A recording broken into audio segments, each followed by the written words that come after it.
All right, winter is almost over, so it's time to start prepping for our spring camping season. So I'm going to pull out our water kit,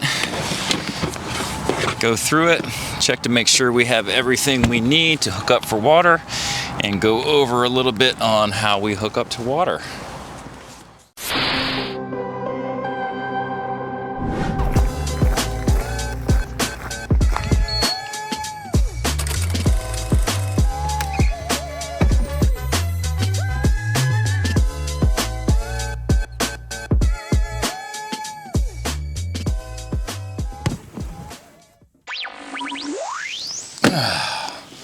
All right, here we have our water kit that we keep in the RV for hooking up to city water or filling our onboard water tank. We're gonna go through this piece by piece so you can see what we use, and hopefully this can be of benefit to you when you are hooking up your water system, whether you are new or a seasoned RV veteran. You may see something in here that you like, which we're gonna start here with this water bandit.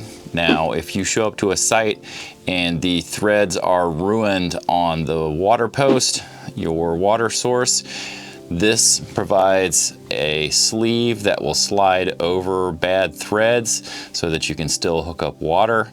So I just keep this on hand. Haven't had to use it yet, but it's a good thing to have just in case.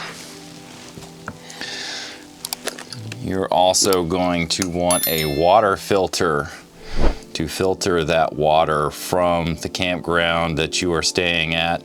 You do not know what the water conditions may be, so you always want to have a water filter.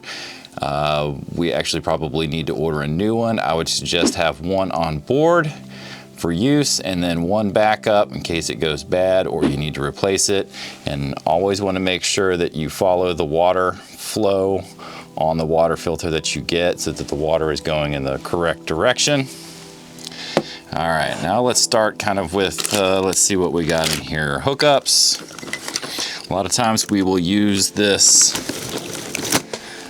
splitter here. I'm gonna replace this with a brass one that has brass valves on it. They're less likely to break. I just got this because I needed it in a hurry. That way I can have one source go to the RV, and then I can have another hookup here if I just want to rinse something out, or if I want to hook up another hose so that we can wash things off at the campsite. Comes in handy, especially when you go to the beach and you need to rinse yourself off, especially if you don't have an outside shower or you don't have the outside shower hooked up. But the most important item that you're going to need for your water system is this pressure valve regulator. This one doesn't have a meter on them. You can get them with a meter. This works just fine as it is. What it does is reduces the amount of water pressure that comes from your water source. Some of these campgrounds can have high pressure coming out of their water source, which could blow the pipes in your camper, and then they'll start to leak. We've had this one for a couple years now. As you can see, looks like this screen has gotten dented from one of the spouts that we hooked it to, so we'll probably be replacing this here shortly. But for most of these items, we'll put links down in the description below to help you find some of this stuff. Some other items that we like to have in our water kit are these reinforced water hose adapters. What this does is when you're hooking your hoses up, if you have things at an angle, it helps reduce the amount of pressure on your inlet to your camper or anything else. So it's nice to have these at some connection points. I have another brass valve here just in case. The reason we carry all these different pieces is sometimes you run into odd configurations. Sometimes the water spigot's too short, too tall, whatever, and you may have to configure some things creatively in the field. Another important item to keep, which it looks like we're gonna need some more of these, are these little grommets that go inside of your hose connection points.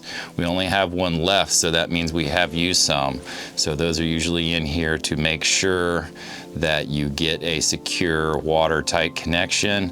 Sometimes these fall out, you lose them, they rot, they go bad, so it's good to have some of these on hand so you don't get caught with leaky hoses at your campsite. The other thing you're gonna need is a water hose, and a water hose that is safe for drinkable water. We like these metal hoses. Again, I'll put links in the description below just because they're easier to wind up and they don't get kinked and caught up on things while we're at the campsite. So I have one of these that we typically use for the main water. I also have a backup so that in case our water source is far away from our camper, we can connect these together. That would give us like a total of 20 feet. Or I can use this around the campsite with my splitter to rinse things off. And that basically covers most of the items you're gonna need for your basic water hookup, whether you're hooking up to the city water or you're gonna use the city water to fill your onboard tank. The other items that I carry in here are mostly related to draining and cleaning the system. We always want to have an additional anode rod. These help keep your water tank from corroding. Instead of corroding your tank, it's going to corrode this rod. So you want to check these pretty much every time you drain the tank. And if yours has gone bad, you'll want to go ahead and replace that. So we always keep a backup on board. With those anode rods, you are going to want to have some plumber's tape. So in this bag, we've got 2 rolls of plumber's tape so we can wrap around the anode rod. And if you want more information on this, we have done a video on draining the tank, so we'll link that up in the video here for you. Also with draining the tank, if you take out your rod and you don't have a rod for some reason, we do have extra drain plugs that you could use to plug the hot water heater. These are also used internally on our camper for where we winterize, so it's good to have some backup plugs in case one of your plugs goes bad or you need to plug up something real quick. And when we're draining our tank, we also have this awesome tank rinsing wand. There's a few versions out there. I found this one. I like this one the best. It's got an adjustable spout on it so you can change it to a spray or a stream. But the best part about this wand tank rinser is it has 4 holes on the end, so kind of hard to show that. But there's 4 holes, and then when we're cleaning and draining our tank, I can put this through and into the tank, turn it on, spray the water, and then those 4 spray lines, streams, will help pull out the debris that may have fallen off of your anode rod out of the bottom of your tank. So I find this very useful in rinsing out the tank, making sure that that's clean and that no metal's in there corroding. We also have this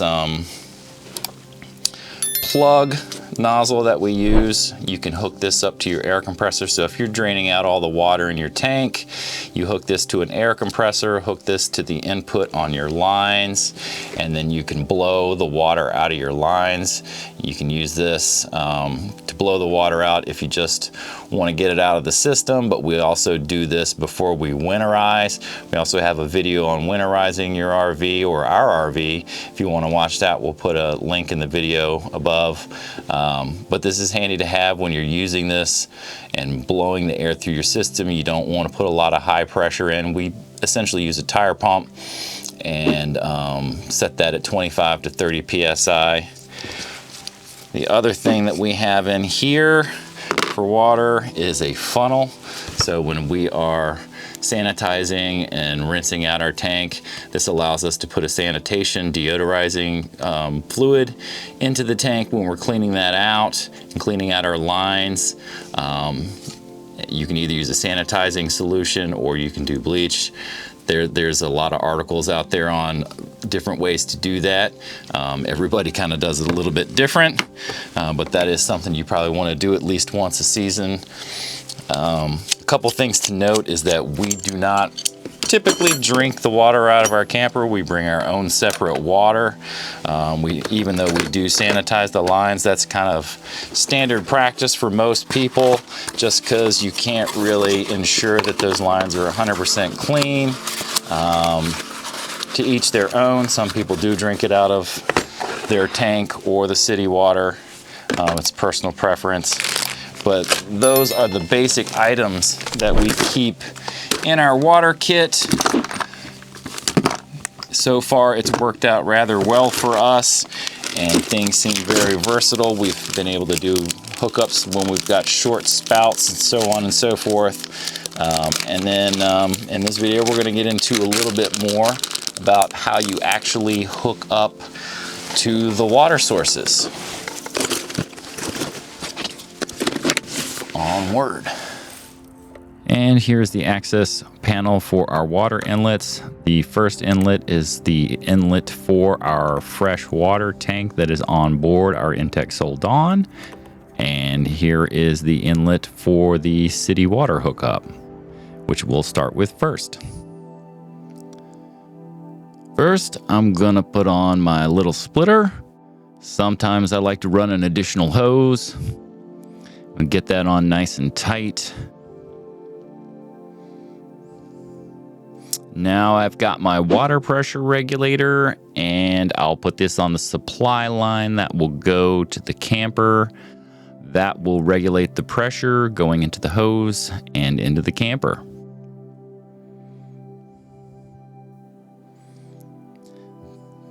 All right, then we'll hook up our hose.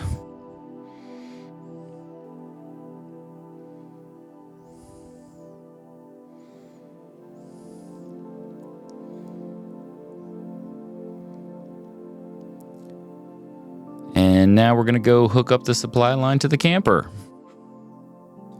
So first, I am going to open up my water supply access panel and install a flexible hose adapter and our filter on the camper side.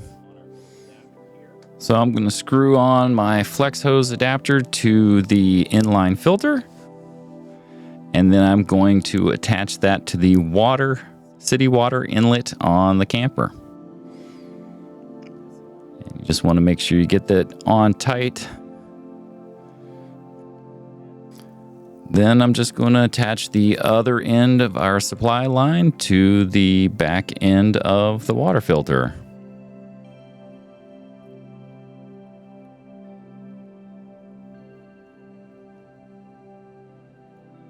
And I really like to use these flex extensions because that helps take the pressure off of your inlet as well as the water filter and doesn't destroy your hose. And then you can just turn on the water at the city supply post and close up your water access panel. And then first thing I do is go into the camper to make sure we have running water. There may be some air that bleeds out of those lines, but that is absolutely normal. And I also checked the toilet to make sure we got water running through there because that could be important. Now, typically the other way to run water in your camper is to fill up your onboard tank. You can use the same hose and inline filter. Typically, you'd want your filter at the end of the hose to catch any contaminants. I'm not particularly concerned with that because in this exercise, we are filling the tank to rinse and sanitize our water lines. And how do you know your tank is full? When water starts to pour out the overflow outlet. Then go turn your water source off at the post. Now, before you employ either of the two methods, make sure your lines are set up correctly per your plumbing diagrams, that your water heater tank is open to flow. We want to make sure all three of our low point drains are closed. We want to make sure that the water flow from the onboard water tank is flowing to the water pump, so we open that valve. So that will feed water to the pump. And we want to make sure the hose for our antifreeze solution is closed. We're going to turn this pump on.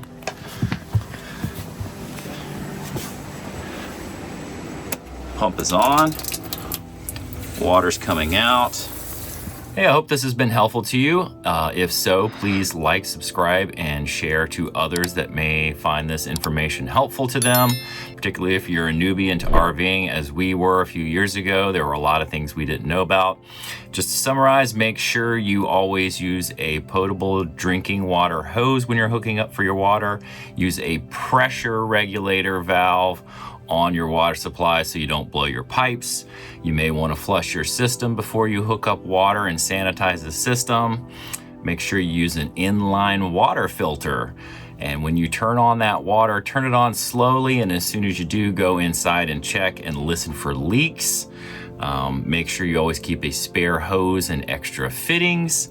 And when you leave your camper for the day and at night, turn off the water supply and the water pump. That way, in case you do get a burst pipe, it's not going to leak all into your camper while you're not there or while you're sleeping. And also make sure you disconnect your water hose when it's going to be freezing. I have seen video of people who did not do that, and they flooded the whole campground because the burst pipe outside. If you got any more ideas or questions, please leave them below in the comments. And also be sure to check out our any links in the gear list that we have down there. And thanks again for watching. Happy camping.